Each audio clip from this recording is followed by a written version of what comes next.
اولین مقصد مسافران کشتی‌های کروز در دبی خوش آمدید.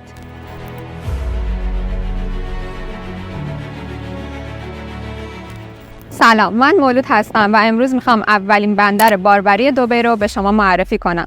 جایی که امروزه تبدیل شده به محل توقف لوکس ترین کشتی‌های کروز و خانه ابدی کشتی کوئین الیزابت دوم.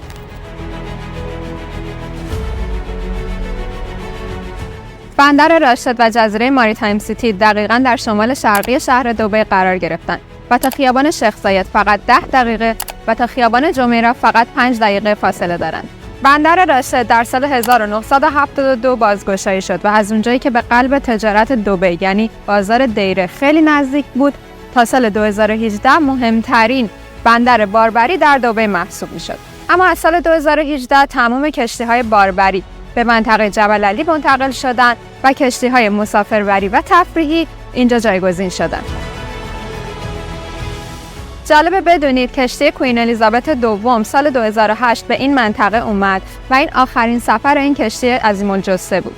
کشتی توسط مقامات امارات خریداری شد و سال 2017 بازسازی شد و سال 2018 هم به یکی از هتل‌های لوکس شناور تبدیل شد و امروزه هم جزو یکی از نمادهای این منطقه به حساب میاد. در همین حین شبه جزیره دستساز ماریتایم سیتی دقیقاً در کنار بندر راشد بهره برداری شد و این دو منطقه دقیقاً بین دبی قدیم و دبی جدید قرار گرفتند. طبق گزارشات دولت امارات، منطقه ماریتایم سیتی و منطقه پورت راشد قراره به یکی از لوکس‌ترین مناطق دبی تبدیل بشن.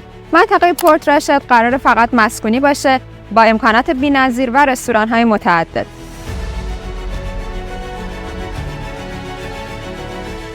منطقه ماریتایم سیتی هم قراره تبدیل به یک شهر کوچیک دریایی بشه با دو بخش متفاوت.